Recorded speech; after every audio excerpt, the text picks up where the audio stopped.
Represent করে না। নারীদেরকে রিপ্রেজেন্ট তারা যেমন করে না, তারা নারী অধিকারের জন্য এটি বানায়নি। এবং এই রিপোর্ট আমি আপনাদের সামনে আমার ঢাকা বিশ্ববিদ্যালয় পরিচয়ের সাথে আমি নিজে একজন নারী অধিকার কর্মী হিসেবেও আপনাদের সামনে কিছু বিষয় উপস্থাপন করতে চাই। কারণ তারা তো নারী অধিকার কর্মী হিসেবেই এই কমিশনে অংশগ্রহণ করেছে এবং নারীদের সাথে বসেছে, এটি বলার মাধ্যমে তারা এই রিপোর্ট প্রস্তুত করে জাতির সামনে উপস্থাপন করেছে। এখন কথা হচ্ছে যে তারা আসলে নারী রিপ্রেজেন্টেটিভ যারা তাদের সবার সাথে বসেছেন কিনা। আমরা যখন বড় মঞ্চে বলি জাতি জনগণ, তখন আমরা নির্দিষ্ট এদেশের জনপ্রিয় দল মতগুলিকে মেনশন করি, মিন করি। কিন্তু এই কমিশন নারীদের বলতে যাদের সাথে বসেছে মর্মে এখানে তারা তালিকা তৈরি করেছে, সেখানে কোনো একটি ইসলামিক দলের নারী সংগঠনের সাথে তারা বসে নাই। কোন ইসলামিক নারী কোন সংগঠন, কোন সংস্থা, কোন মাদ্রাসা, কোন কর্তৃপক্ষের সাথে কোন বসে নাই তারা।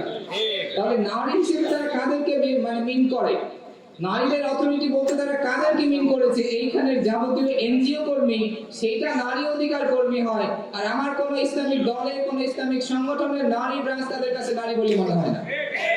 নারীদেরকে রিপ্রেজেন্ট করে না। নারীদেরকে রিপ্রেজেন্ট তারা যেমন করে না, তারা নারী অধিকারের জন্য এটি বানায়নি।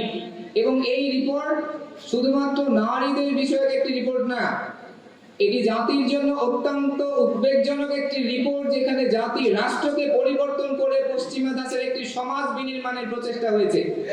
এটাকে শুধুমাত্র নারী বিষয়ক রিপোর্ট মনে করবেন না।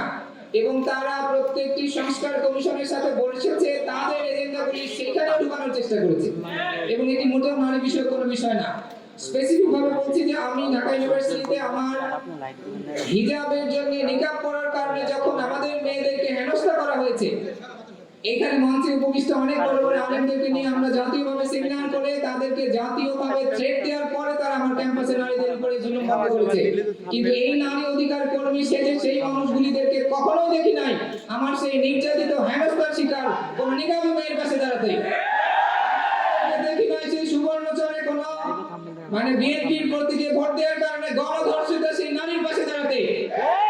বাংলাদেশের শত্রু এরা, আমার মা বোনদের শত্রু এরা, ইসলামের শত্রু। এই গণশত্রুদেরকে গণশত্রু হিসেবে পরিচিত করতে হবে। এদের হাতে এদেশ নিরাপদ না। এদেশকে আমরা বিপ্লবের মাধ্যমে স্বাধীন করেছি এই রকমের এজেন্ডা বাস্তবায়নের জন্য না। সেক্ষেত্রে সরকারের পক্ষ থেকে সুস্পষ্ট ডিক্লারেশন দিতে হবে এই নারী কমিশন এবং রিপোর্টের ব্যাপারে তাদের অবস্থান কি। আজকের পরে আর কোনো বড় গ্যাদারিং এর যদি প্রয়োজন হয় এই নারী কমিশনের বিরুদ্ধে, তাহলে সেটি হয়তো শুধু নারী কমিশনের ঘেরাও বা উৎখাত পর্যন্ত থাকবে না, সেটি সরকারের টনক নড়িয়ে দিবে ইনশাআল্লাহ।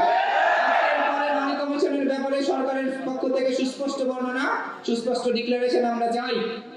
সর্বশেষ একটি কথা উম্মার জন্য না বললেই না। আজকের এই জুলাই পরবর্তী আন্দোলন পরবর্তী বাংলাদেশ আমাদের আলেমদের রক্ত, তাদের চোখের পানির বিনিময়ে অর্জিত হয়েছে। তার সাথে সাধারণ আপামর জনসাধারণ ছাত্র জনতার ত্যাগের বিনিময়ে আসছে আজকের এই বাংলাদেশ। কিন্তু সেই বাংলাদেশের গন্তব্য কোথায় যাচ্ছে সেটা অনিশ্চিত।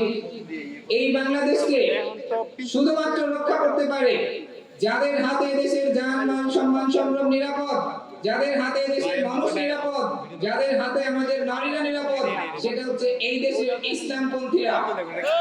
ইসলামপন্থা ব্যতীত বাংলাদেশের কোনো ভবিষ্যৎ নাই। ইসলামপন্থা ব্যতীত বাংলাদেশের নারীদের মুক্তি নাই। ইসলামপন্থা ব্যতীত বাংলাদেশের স্বনির্ভর ফরেন পলিসি নাই। সেই ক্ষেত্রে উম্মার নেতৃবৃন্দ এখানে আছেন, আপনাদের পক্ষ থেকে ইসলামী বৃহত্তর ঐক্যের আমরা ঘোষণা চাই।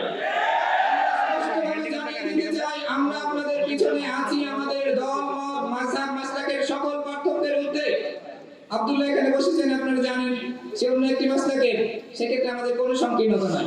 আমরা দেশের স্বার্থে, জাতির স্বার্থে, আমাদের মা বোনদের রক্ষার স্বার্থে একসাথে আছি। আপনারা ডিক্লার দেন, ইনশাআল্লাহ আমরা আপনাদের সাথে।